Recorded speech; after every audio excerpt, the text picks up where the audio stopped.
What's up, everyone, and welcome back to HateWatchers, where we're wrapping up our Skeleton Crew coverage with the finale episode, Episode 8, entitled The Real Good Guys. Let's dive right into the breakdown. Spoilers ahead. We pick up where we left off, with Nawood exposing his lengthy, girthy saber to the kids and their parents. He tells the parents that the kids have spent the last 2 weeks gambling and looking for drugs in space and they need to be locked away. And he assures Wim's dad that he's not profiling him and his son. He then asks out Ferngully's mom right in front of her, and they set up a date in the supervisor's room. Ferngully, her mom, and Nawood reach the top of the tower, where the supervisor, Hal 9000, greets them, and Nawood pretends to be a Jedi. But last old Hal heard the Jedi were traitorous scum. Nawood tries to appease the supervisor with some interpretive dance, but that only leads to Hal begging Nawood to put him out of his misery, and Nawood obliges. Now that he can get back to his date, Nawood tries to put on some mood music, but instead pulls up the handle for the fireworks launcher, which Nawood thinks is perfect, but Ferngully's mom says it's too soon. Feeling like he lost some momentum, Nawood pulls a desperate move and whips out his lightsaber, but it's way too soon for that, and it ruins things. Nawood calls Space Urkel and says, "Who let you sit in my seat?" But now that his date is ruined, he calls the other pirates down to the party. Wim rushes the prison droid and then tells his dad we bustin' out this bitch as the pirates descend on the planet. Meanwhile, Neil is taking a spooky bath, and now the pirates have come to peep on him in the tub. The pirates park their ship above the city and start spreading their culture all over the people. Cyclops and Neil drift up to Wim's house and tell him their plan to call the Owl Lady so she can send in the X-Wings, but Wim takes this to mean that they'll use the X-Wings to kill everyone and keep the treasure for themselves. After Wim runs away with them, his dad fights back against stereotypes by not being very fast, but all that effort goes to waste when he steals a bike. When the pirates immediately go after the lesbians, the kids and Wim's dad evade the pirates long enough to start doing BMX jumps in the forest.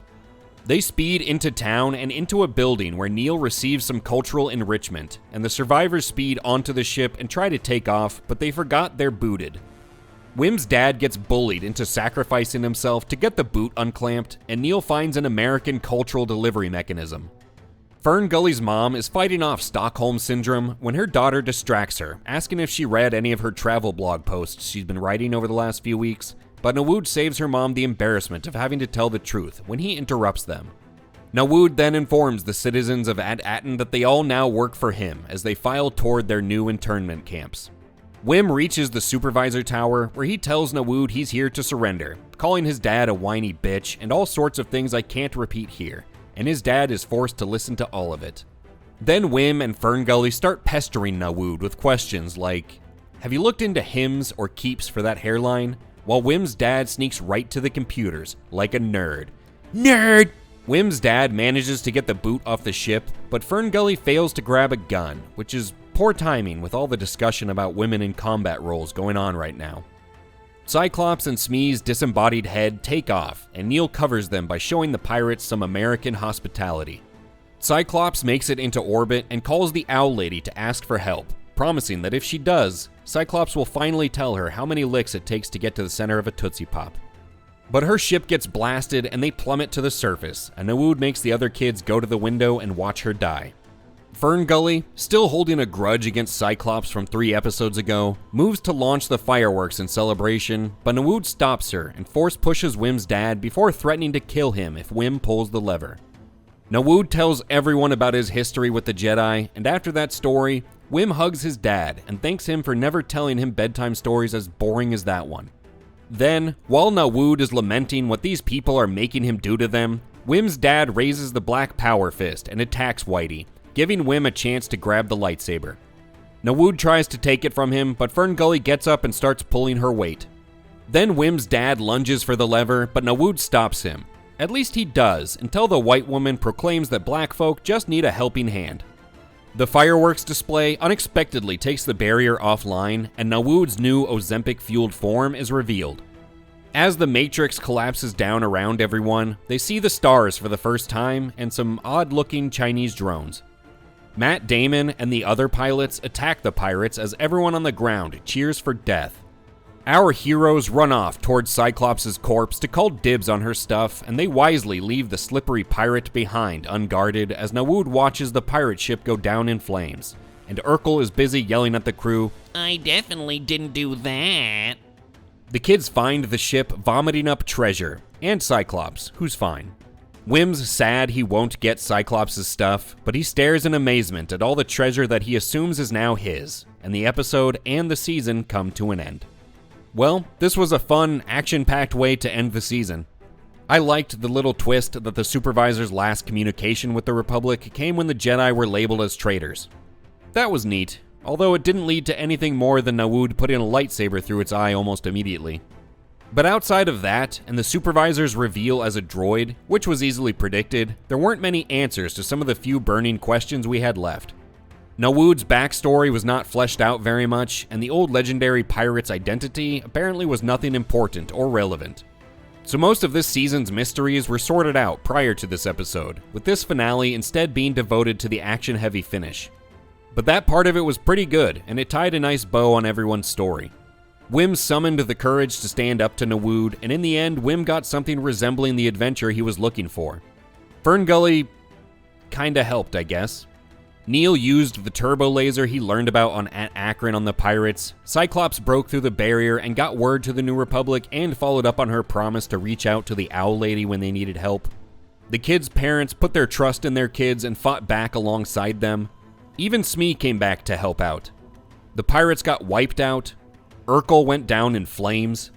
And we have to assume that Jod will face justice for everything he's done. So I think this was a satisfying end for all of the major characters. And they left the door wide open for Season 2 at the same time. But there's no real justification for a Season 2 of Skeleton Crew, at least based on the viewership argument. There were definitely some cool visuals in this one too, with the pirate ship parking itself above the city and opening fire, the pirates chasing the kids on their speeder bikes, the X-Wings and B-Wings swooping down to save the day. So all that made for a fun watch.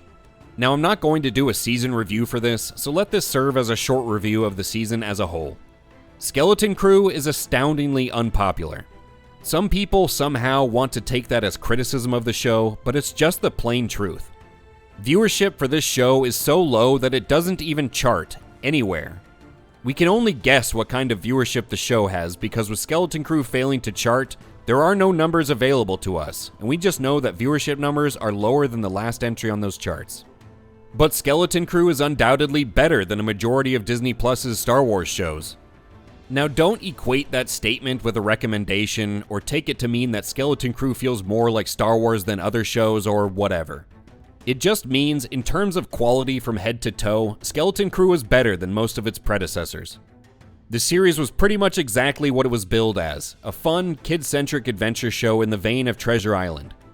I think it struggled and ultimately failed to feel like a true Star Wars show much of the time, but that honestly doesn't upset me as a Star Wars fan. The Star Wars universe is absolutely vast enough to allow all sorts of stories to be told. The same criticism was levied against Andor, and it's hard to argue that that's not a generally good show. And as a Star Wars fan, I'd much rather have something like Skeleton Crew that skirts around the edges of the Star Wars canon than something like the Acolyte that took a hatchet to the lore. The people that did tune into Skeleton Crew mostly really liked it, as it's sitting at an 81% from viewers on Rotten Tomatoes. And I think it was a fun, solid adventure from start to finish, and it had a level of quality that the Acolyte or Book of Boba Fett struggled to reach or never reached. While the Acolyte tried to slam the haters while clumsily carving its own path through the Star Wars canon, and the Book of Boba Fett tried to tell us a story about a ruthless bounty hunter turned warlord while completely Disneyfying that character, Skeleton Crew never had any such identity crisis. The show knew what it wanted to be, and it lived up to that, having no agenda other than to tell its adventurous tale. So I think that Skeleton Crew is a solid show for what it is. That being said, I stand by my assertion in the first video I did for Skeleton Crew that I'm not going to recommend the show to all of you because it's simply not aimed at the majority of you. It's not an overly serious Star Wars story, and it has all of the plot conveniences and weight that you should expect from a show aimed at kids. But if you don't mind that and go into the show knowing what to expect, I think Skeleton Crew is enjoyable. Plus, with its short episodes, it's very bingeable now that the whole season is out. And if you choose to skip this one, you're not missing too much. One thing that I did really appreciate about Skeleton Crew character-wise that I mentioned last week was that they didn't follow the expected path with Nawood. Most everyone assumed he would betray the kids in some way, but end up arcing all the way back around and saving them at some critical moment. But instead, he was a realistic, selfish pirate to the end. Also, they left his backstory largely unexplained. They alluded to a few key details in his history about his force sensitivity and his connection to the Jedi, and we're just left to infer the rest. I know this will be a letdown for some people, but I don't mind that kind of storytelling. It leaves things open to interpretation, discussion, and wondering. And stories that just lay everything out for us will always lack a certain level of mystique. So I have no problem with how Nawood was handled. And even though most of the mystery surrounding everything and everyone was sorted out earlier than expected, having some of those mysteries to hang on to throughout the course of the show made watching it each week more enjoyable. I think some of the answers weren't as intriguing as the mysteries themselves, and I wish we got a few more things answered, but overall I think this was a positive aspect of the show. Anyway, that's Skeleton Crew in a nutshell. It was a pretty fun ride for the most part, and it was a solid adventure show that lived up to its billing, but it was made for a small subset of Star Wars fans and had the unenviable distinction of arriving right after the most reviled Star Wars show yet. Now that it's come to an end, what did you think about Skeleton Crew? For those that didn't watch it, which is most of you, are you happy with your choice? Let us know in the comments.